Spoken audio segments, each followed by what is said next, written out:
Muy bien, yo acabo de venir de un viaje en el cual tuvimos la experiencia de visitar el valle de Piedmont, donde estaban los valdenses, y allí pudimos comparar lo que es la adoración en las iglesias populares y lo que era la adoración en los valdenses.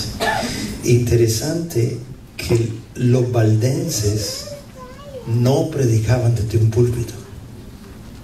Los valdenses predicaban en medio de la gente. Por eso yo quise bajarme. Quiero estar con la gente, porque el evangelio es para la gente. El evangelio es para interactuar. Y no solo eso, sino que también ante la presencia de Dios todos somos iguales. Así que eso de estar en un nivel superior en la presencia de Dios no existe. Y esta semana vamos a hablar del reino. Está basado en la oración que Jesús nos dejó. La oración: Padre nuestro que moras en los cielos, santificado sea tu nombre. ¿Y qué más dice? Venga tu reino. Venga tu reino, porque el reino de Dios está por venir. El reino de Dios está entre nosotros y tenemos que desear que el reino de Dios venga. Por eso en Mateo 6:10 dice: venga tu reino y cúmplase en la tierra tu voluntad, como se cumple ¿dónde? En el cielo. Pero entonces yo quiero hablar de ese reino. Pero para nosotros desear estar en ese reino, tenemos que conocer al rey del reino. Porque imagínense que vamos a ir a un reino que el reino nos gusta.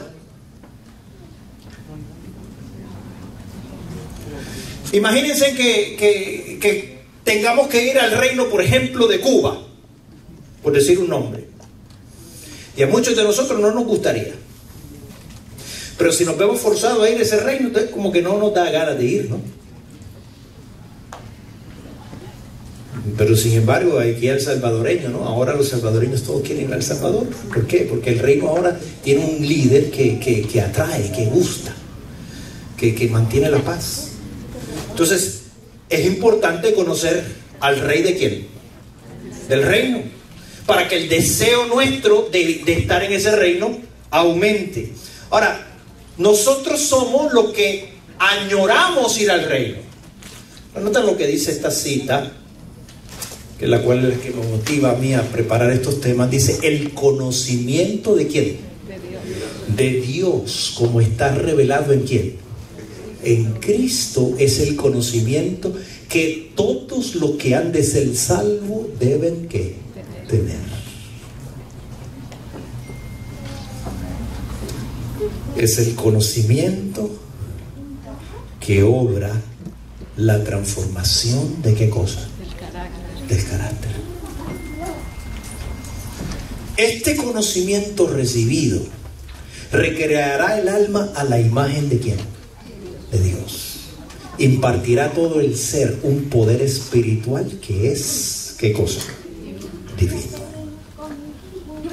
Así que es importante conocer al rey del reino, conocer a Dios. Oseas lo expresó de esta manera: porque misericordia quiero y no sacrificio, y el conocimiento de Dios más ¿qué cosa? Que los holocaustos. Así que el conocer a Dios es más importante que los holocaustos. Nota cómo lo mencionó el sabio Salomón. Proverbios capítulo 9, verso 10.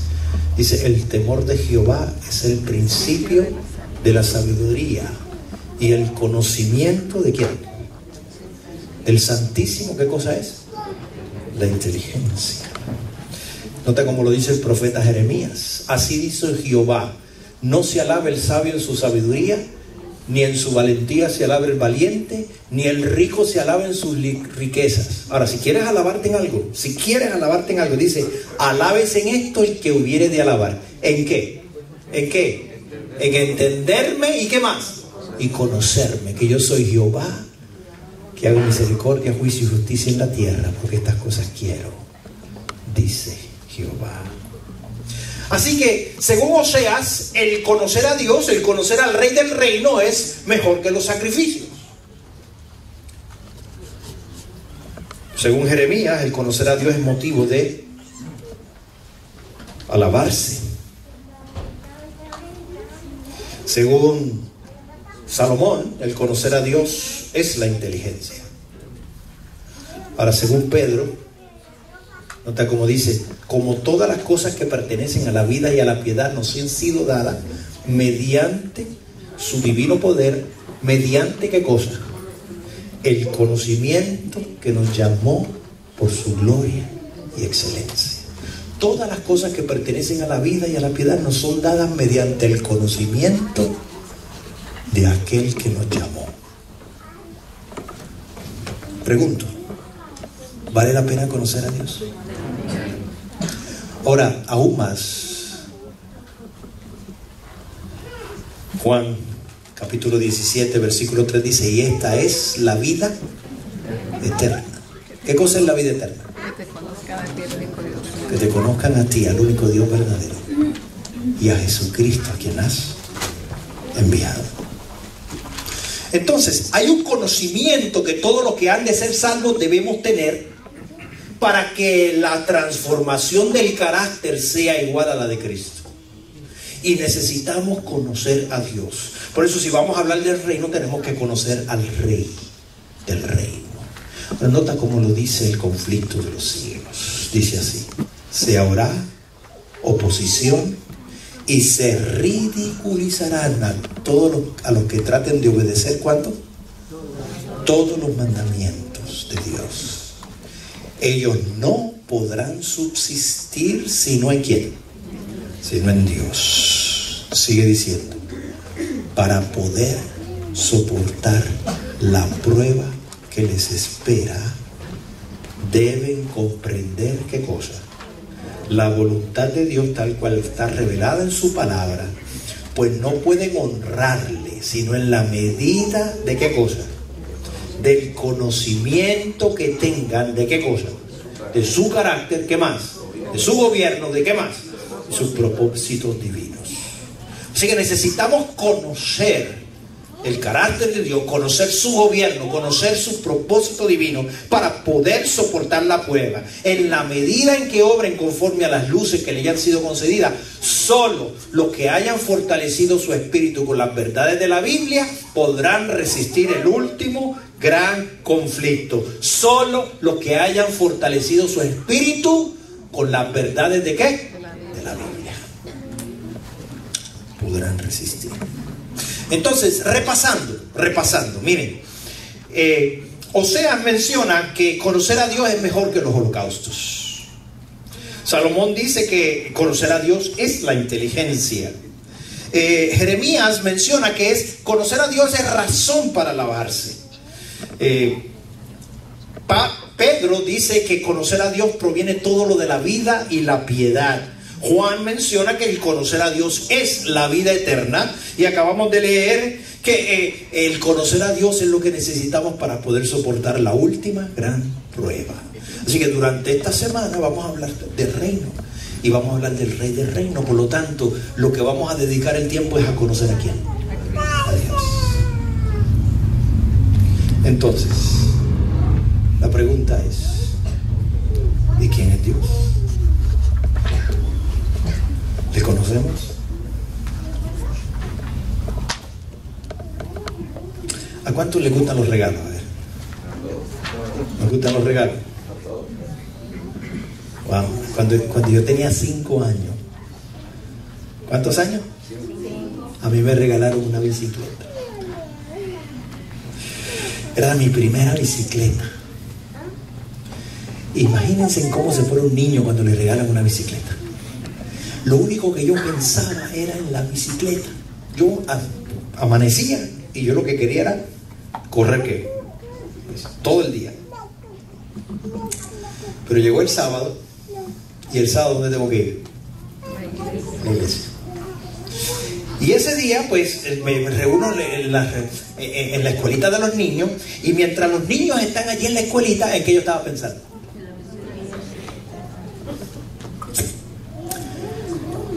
Y mi papá era anciano, mi mamá siempre tenía un don especial. Ella siempre se paraba en la parte de atrás de la iglesia y chequeaba quién llegaba a visita a la iglesia, quién era nuevo. E inmediatamente se acercaba a mi mamá y le decía, te invito a almorzar. Mi mamá invitaba a almorzar a todo el que llegara nuevo a la iglesia. Y ese sábado no era la excepción, así que ese sábado, pues mi mamá invita a una familia a la iglesia, a la casa, a almorzar. Y cuando estamos almorzando, usted sabe lo que pasa, que la mesa tiene 6 sillas. Y cuando usted invita visitas a la mesa a comer, los niños, ¿dónde los ponen? El niño no cabe en la mesa. No cabe en la mesa. No hay silla para los niños.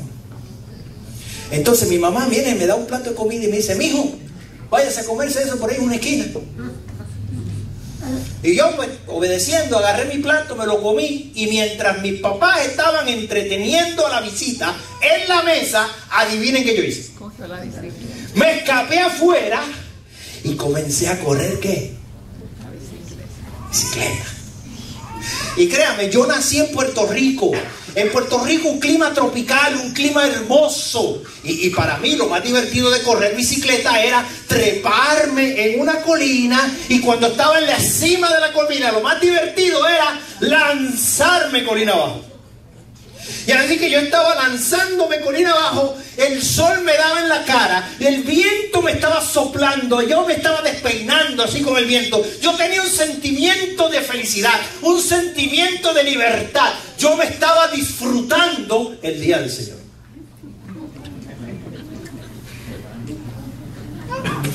Pero la colina tenía un fin. Y cuando llegué al final, yo tenía que girar a la derecha. Y cuando giré a la derecha, por la velocidad que iba, había gravilla en el suelo. La bicicleta resbaló y yo me caí. Me raspé una rodilla y un codo. Comencé a sangrar. Comencé a llorar. ¿Cuántos años yo tenía? 5. Yo llegué a mi casa con la bicicleta en la mano, sangrando y llorando. Un vecino me vio y me ayudó a levantarme. Lo primero que mi papá me dijo fue: ¡castigo de Dios por correr bicicleta, Ustedes estaban ahí.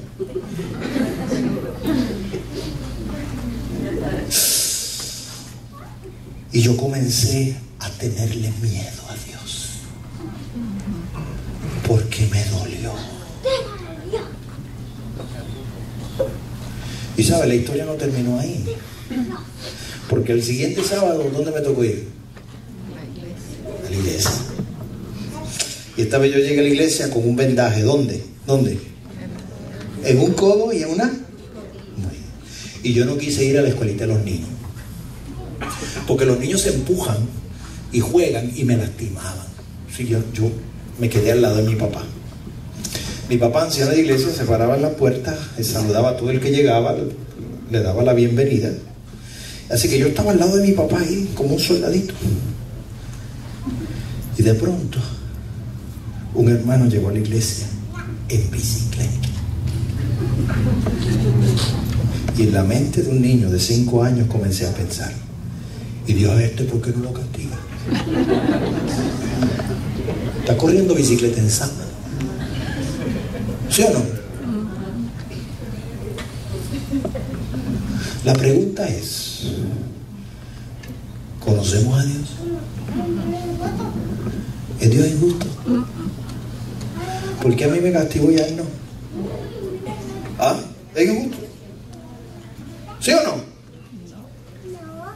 ¿Se quedaron mudos? No, porque no es. ¿Sí o no? No es injusto. Pero entonces, ¿qué está pasando? El problema es que no entendemos a Dios, no conocemos a Dios y le echamos la culpa a Dios de lo que Él no ha hecho. La pregunta es, ¿le reconocemos realmente? ¿Le conocemos? Decimos que conocemos a Dios, pero en realidad no le conocemos.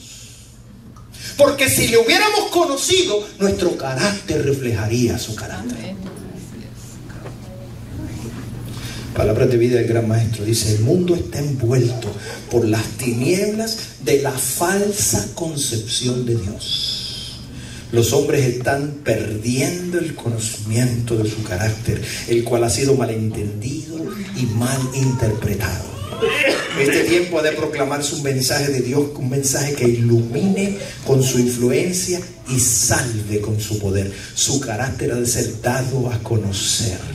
Sobre las tinieblas del mundo ha de resplandecer la luz de su gloria, de su bondad, su misericordia y su verdad. Amén. Aquellos que esperan la venida del esposo.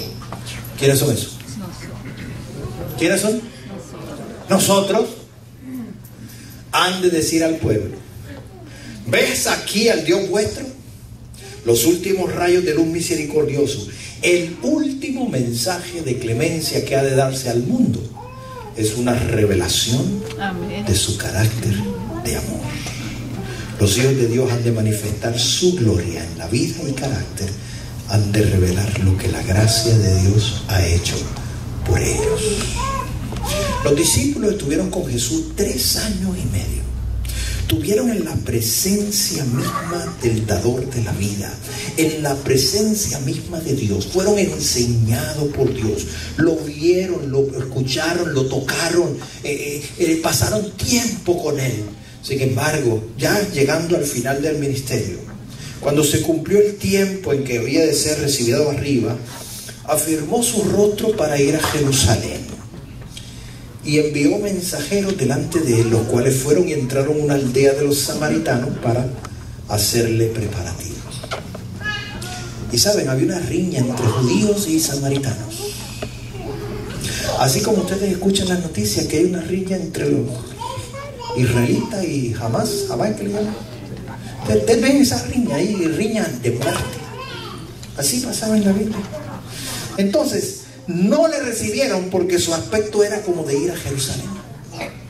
Y viendo esto sus discípulos, y mencionan los nombres, ¿quiénes son? Jacobo y ¿quién más? Y Juan. Dijeron: Señor, ¿quieres que mandemos que descienda fuego del cielo como lo hizo Elías y los consuma?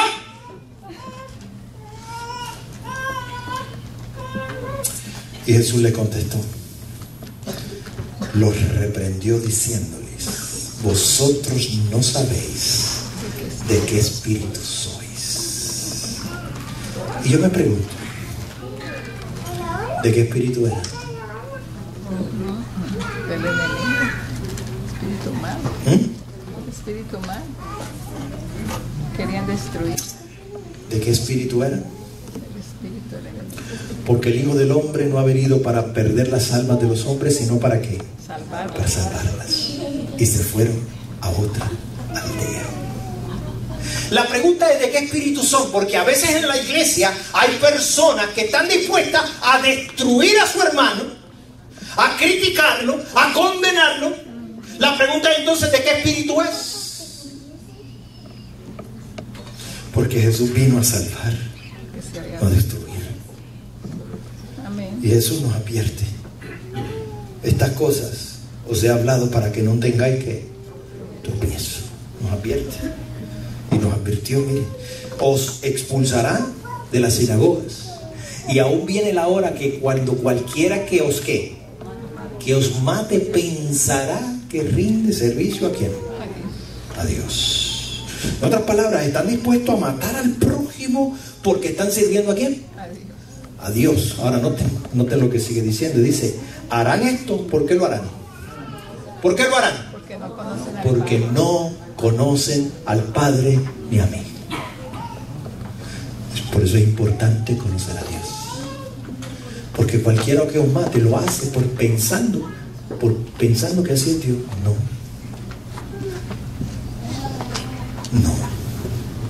Por lo tanto, el conocimiento de Dios es mejor que los holocaustos. El conocimiento de Dios es la inteligencia. El conocimiento de Dios es razón para alabarte. El conocimiento de Dios proviene todo lo de la vida y la piedad. El conocimiento de Dios es la vida eterna. Y el conocimiento de Dios es necesario para poder resistir la última gran prueba. Entonces, ¿cómo es Dios? Dios es amor.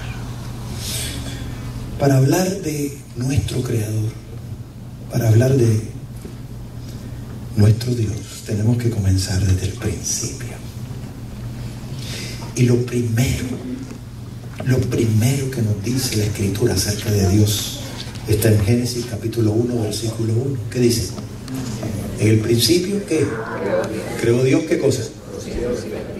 ¿Qué es Dios? Creador. Creador, punto. Es nuestro creador. Ahora, Satanás quiere quitar la imagen de Dios. Por lo tanto, se inventa teorías para que la gente piense que salimos de un mono, que salimos de una evolución, quitando a Dios como creador. Pero Dios es nuestro ¿qué? Creador. ¿Estamos de acuerdo? Estamos de acuerdo, ¿verdad? Miren cómo lo dice Salmo capítulo 100. Dice: reconoced que Jehová es Dios. Él nos hizo y no nosotros a nosotros mismos. Pueblo suyo somos y ovejas de su prado. Así que le pertenecemos a Dios por derecho de patente. Él nos creó. Por lo tanto, somos su propiedad. ¿Sí o no? Amén. Ahora, Nehemías capítulo 9, verso 6 dice: tú solo eres Jehová. Tú hiciste los cielos y los cielos de los cielos, con todo su ejército, la tierra y todo lo que está en ella, los mares y todo lo que hay en ellos. Tú vivificas todas las cosas y en los ejércitos de los cielos te adoran. Así que Dios es ¿qué cosa? ¿Qué cosa es Dios? Nuestro creador. ¿Estamos de acuerdo? Estamos aprendiendo acerca del Rey del reino. Y lo que tenemos que entender, número uno, es que Dios es nuestro creador. Ahora, segunda cualidad, que se habla poco de eso en la iglesia, pero es una cualidad que tenemos que reconocer. Porque en Él fueron creadas ¿cuántas cosas? Todas las cosas, las que hay en los cielos, las que hay en la tierra, las que son visibles, las que son invisibles, sean tronos, sean dominios, sean principados, sean potestades. Dice que todo fue creado por medio de Él y para Él. Y Él es antes de todas las cosas. Y todas las cosas en Él, ¿qué cosa? Subsisten. Sustento. Dios no solamente nos crea, sino que es Dios quien nos sostiene. ¿Lo entendemos? Miren, para que entendamos bien lo que significa el sustento de Dios. A veces los científicos mencionan que el ser humano es como un reloj. Ellos no dicen que es como un reloj, pero la manera en que lo explican pareciera que están definiendo un reloj. ¿Cómo es un reloj? El reloj funciona mientras tiene ¿qué? Batería. Antes era cuerda. Ahora es batería, pilas. ¿Ok? ¿Y qué pasa cuando se detiene? Le cambian la pila y sigue ¿qué? Funcionando. Por eso es que cuando el corazón de un ser humano se detiene, le dan un electrochoque a ver si le dan un poquito de carga y sigue funcionando. A veces funciona, a veces no. Pero la pregunta es: ¿realmente somos como un reloj? Ahora, cuando despertamos, ¿por qué despertamos? ¿Porque sonó el reloj despertado? ¿Qué creen? Dios nos despertó. Salmo capítulo 3, versículo 5 dice: yo me acosté, dormí y desperté. ¿Por qué? Porque Jehová me sustentaba. Miren, los científicos tratan de explicar el funcionamiento del cuerpo de esta manera. El cerebro está dividido, bueno, en muchas partes, pero el consciente y el subconsciente. Entonces dicen, el consciente pues controla todo aquello que tú piensas para controlar. Tú piensas para hablar, tú piensas para moverte, tú piensas para caminar, tú piensas para actuar.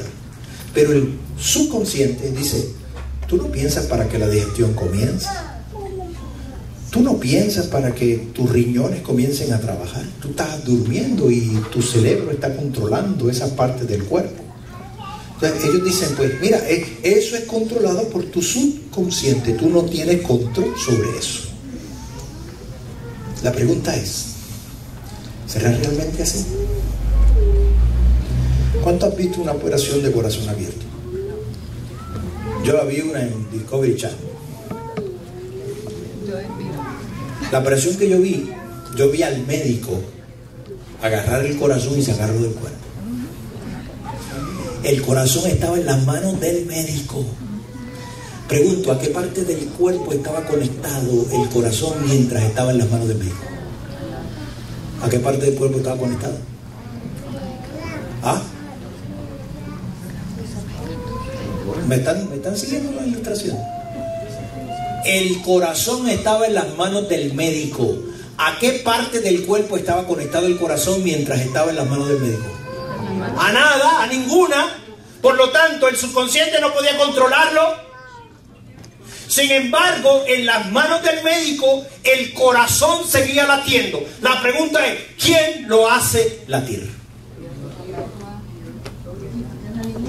Dios es nuestro sustentador. Es el que nos sostiene.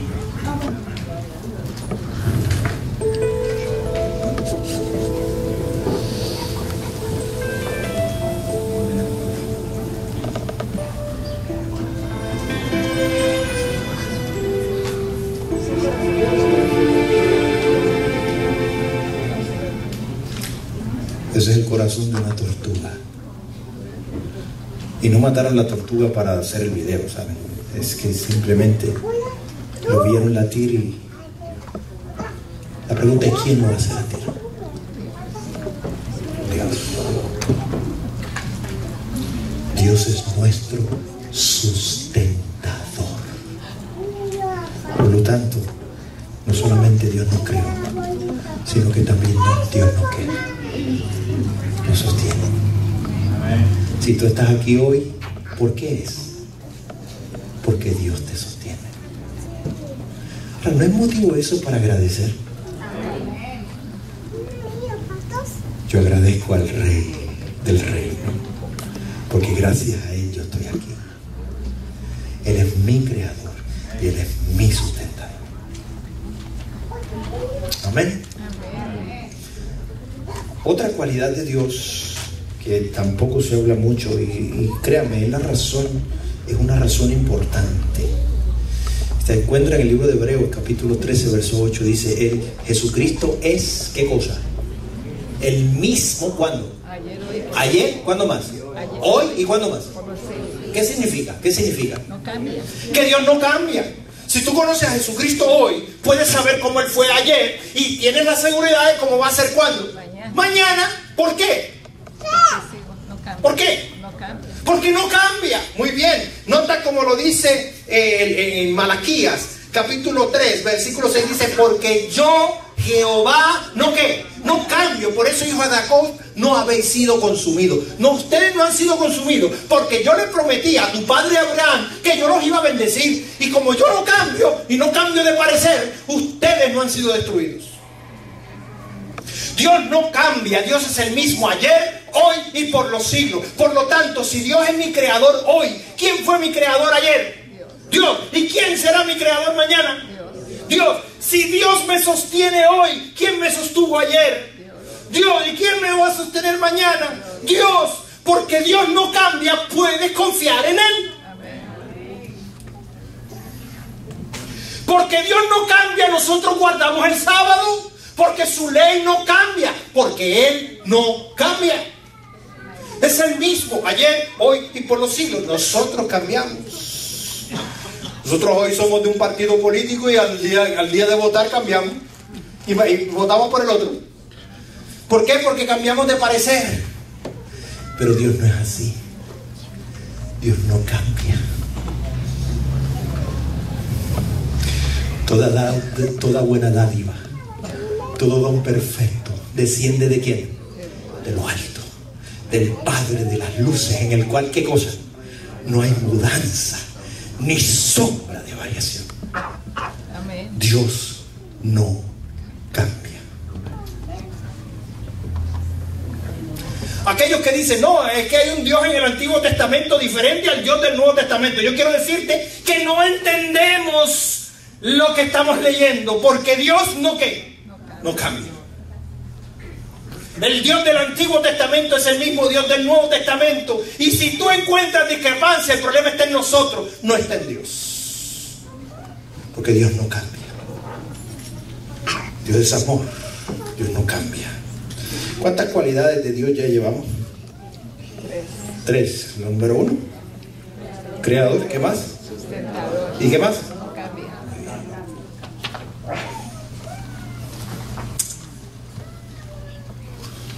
La siguiente, para mí es la más importante. Se encuentra en Primera de Juan capítulo 4 versículo 8. Dice que el que no ama no conoce a Dios. ¿Por qué? ¿Qué cosa es Dios? Wow. ¿Y qué cosa es Dios hoy? Amor. ¿Y ayer? Amor. ¿Y mañana? Amor. ¿Por qué? Porque no cambia. Ustedes son buenos estudiantes. Así que ¿cuántas cualidades ahora tenemos de Dios? 4. Muy bien, 4. ¿Están listos para el examen? Sí. ¿Están listos? Muy bien, vamos a dividir la historia del mundo en 2 partes. A una parte le vayamos a llamar antes de que existió el pecado. Y a la otra parte le vamos a llamar después que existió el pecado. Pregunto, antes de que existiera el pecado, ¿qué era Dios? Amor. Amor. Ahora, después que existió el pecado, ¿qué es Dios? Amor. ¿Están seguros? Sí. ¿Están seguros? Sí, porque de tal manera amó Dios al mundo que ha dado su Hijo. ¿Por qué? Porque Él amó tanto al mundo que dio a su Hijo. Porque el pecado no cambió a Dios, ¿cierto? No. ¿Dios sigue siendo qué? El mismo. Muy bien, tienen un 10. Lo ponemos más complicado. ¿Están listos? ¿Sí? Muy bien. Antes de que existiera el pecado, había un ángel en el cielo, un ángel de excelsa gloria y majestad. ¿Cómo se llamaba ese ángel? Lucifer. Muy bien. La pregunta es, ¿lo amaba Dios? Sí. Un día, ese ángel decidió portarse mal. Y como se portó mal, le cambiaron el nombre. ¿Cómo se llama ahora? Satanás. Escuchen bien ahora la pregunta. ¿Lo ama Dios?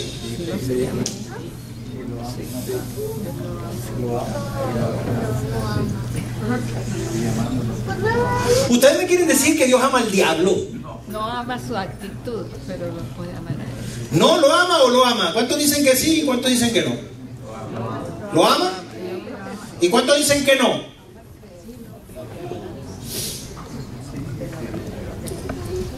No hay nada que haga el diablo que cambie a Dios. Dios sigue siendo, ¿qué cosa? Amor.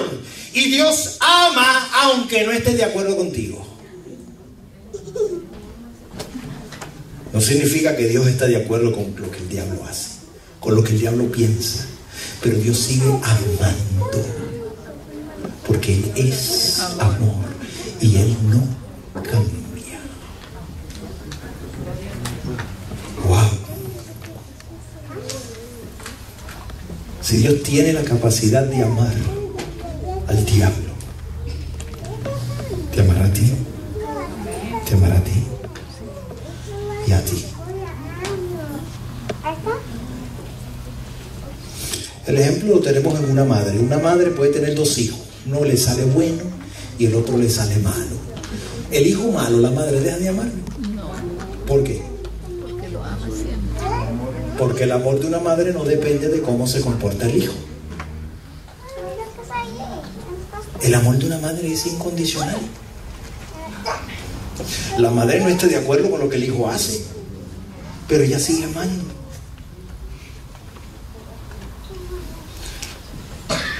Dios es amor. Su naturaleza y su ley son, ¿qué cosa? Amor. Lo han sido siempre y lo serán para siempre. El alto y sublime, el que habita la eternidad, cuyos caminos son eternos, no cambia. En él no hay mudanza ni sombra de variación. Cada manifestación del poder creador es una expresión del amor infinito. Ahora, se nos hace difícil poder internalizar cómo es ese amor, cuánto abarca ese amor. Porque yo oigo frases cuando voy a la iglesia, sí, Dios es amor, pero es fuego consumidor. Y enseguida estamos más dispuestos a exaltar el fuego consumidor que el amor, cuando realmente su carácter es amor.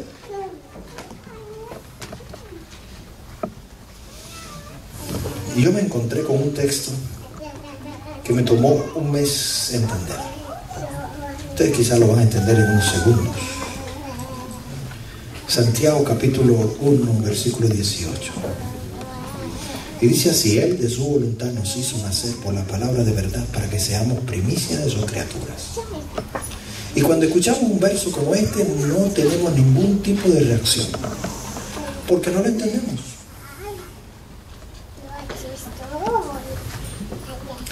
La forma en que está escrito nos deja como que... Pero escuchemos bien. Él, ¿quién es él?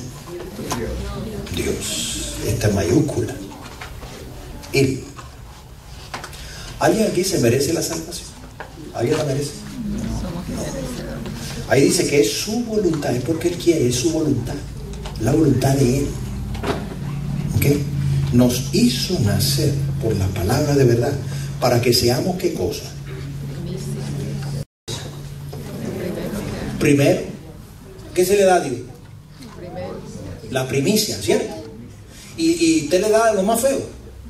No, ¿qué le da?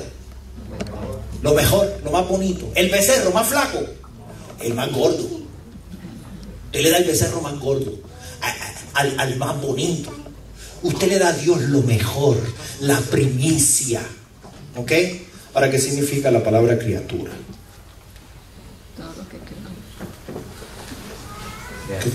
¿Creado? ¿Somos criaturas? ¿Somos seres creados? ¿Satanás es una criatura? ¿Los ángeles del cielo son criaturas? ¿Son seres creados? Ahora leamos de nuevo. Dice Él, Dios, porque Él quiere, porque es su voluntad, nos hizo nacer por la palabra de verdad para que seamos los primeros, los más bonitos, los más exaltados de toda su creación. ¿Lo entendemos ahora? La raza pecadora, la que crucificó al Hijo de Dios, porque Él desea, porque Él quiere, nos va a exaltar sobre su creación. Y algunos me dicen, pero pastor, como que no creo, ¿no? Cuando Satanás cayó del cielo, ¿qué fue lo que él codició? Sentarse en el trono de Dios. ¿Se lo permitió Dios? No. ¿Están seguros? ¿Están seguros? ¿Por qué Dios no se lo permitió? ¿Por qué? A ver. Porque es una criatura, ¿ok? ¿Hay algún ángel en el cielo que se haya sentado en el trono de Dios? No.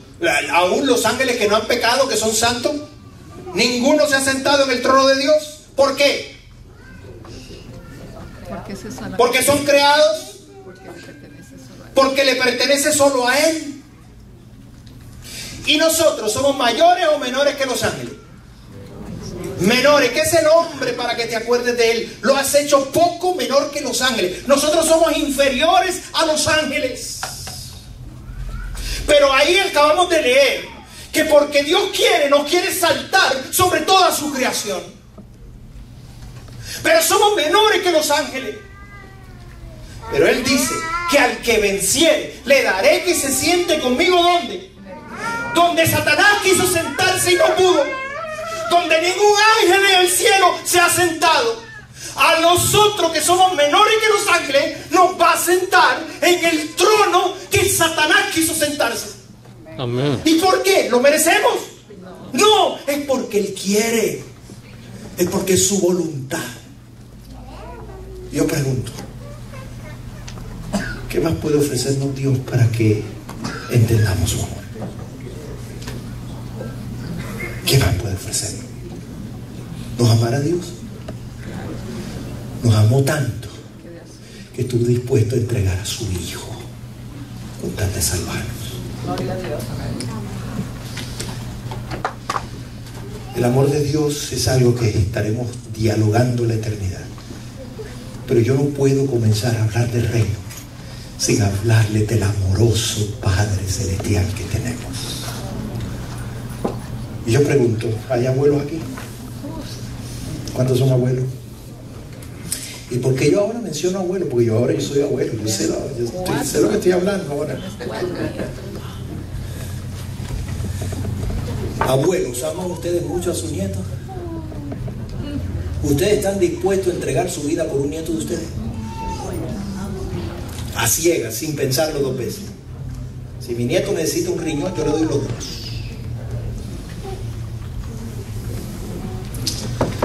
Ahora,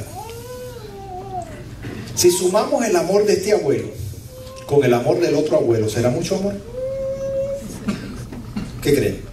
Si pudiéramos sumar, si pudiéramos cuantificar el amor, ¿okay? Y cuantificamos el amor de un abuelo y lo sumamos al amor del otro abuelo, ¿será mucho amor? Y si lo sumamos al de todos los abuelos que están aquí, ¿será mucho amor? ¿Qué ustedes creen? ¿Será mucho amor? ¿Sí o no? Y si sumamos el amor de todos los que están aquí por sus seres amados, ¿será mucho amor? ¿Sí o no? Como que la suma no entra en la cabeza, ¿verdad? Ahora vayamos más lejos. Si sumamos el amor de todos los que estamos aquí por todas sus generaciones hacia atrás, y si sumamos todo ese amor de todos nuestros ancestros, de todos nuestros familiares, y lo sumamos todo, ¿será mucho amor? ¿Qué ustedes creen? No, es el mismo. Para mí es el mismo. ¿Será mucho amor? Es el mismo. Pero sí, será mucho. Se amará mucho. Es el mismo. Cada abuelo tiene su amor. Todo el amor paterno que se haya transmitido de generación en generación por medio de los corazones humanos, todos los manantiales de ternura que se hayan abierto en las almas de los hombres son tan solo una gota del ilimitado océano cuando se comparan con el amor infinito e inagotable de Dios. La lengua no lo puede expresar, la pluma no lo puede describir. El amor de Dios es tan grande que hizo de este pecador un simple siervo de Él. Y yo quiero preguntarte, ¿quisieras tú corresponder ese amor? ¿Quisieras tú agradecerle a Dios por el amor que te ha brindado, de no solo crearte, sino también sostenerte? ¿Quisieras agradecerle? ¿Quisieras decirle te amo? ¿Quisieras decirle a tus seres amados, a tu vecino, a tus amigos, ven esta semana para conocer de ese amoroso Dios? ¿Quisieras decirlo? Porque yo quiero estar en ese reino, un reino donde hay un rey tan amoroso que está dispuesto a hacer lo que sea con tal de salvarnos. Así que yo te invito a que si tú quieres decirle a Dios que estás agradecido, que de un pecador como yo, Él me redimió, ponte de pie y vamos a cantárselo al Señor. Vamos a cantárselo al Señor.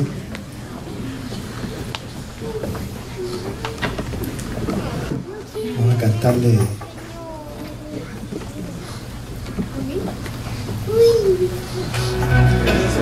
Ah, yo tenía otro para el llamado. Sí, disculpa. Que no me arrepientes. Ya. Ok. Sublime gracia.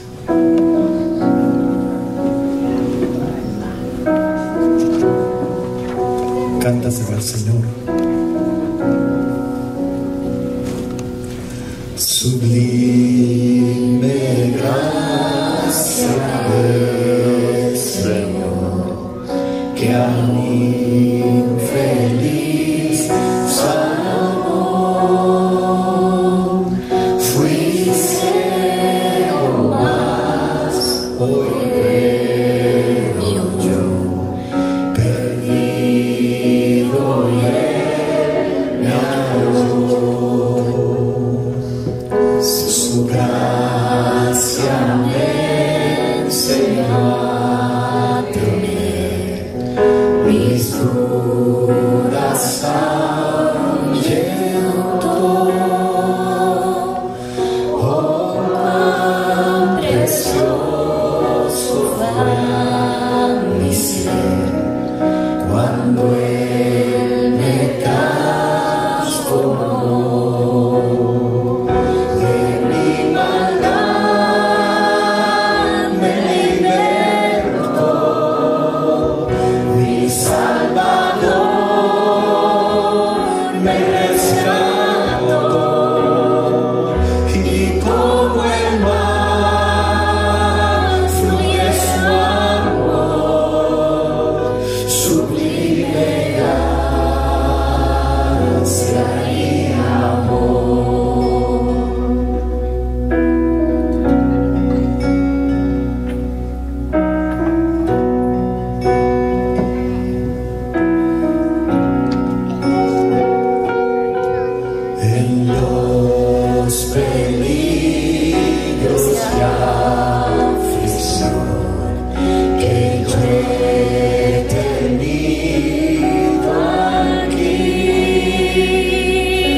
Su amor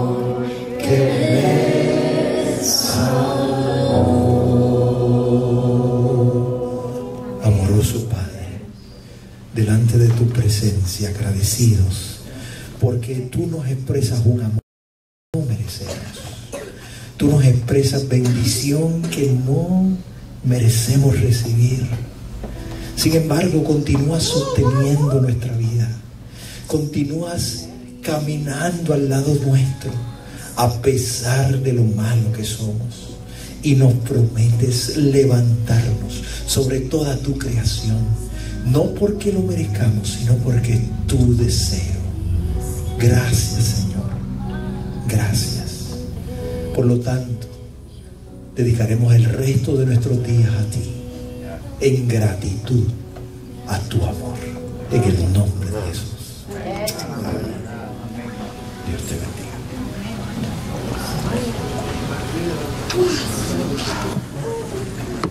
Bien, recordemos que mañana continuamos, ¿a qué hora? A las 7 de la noche. Dios les bendiga y que pasen un lindo sábado.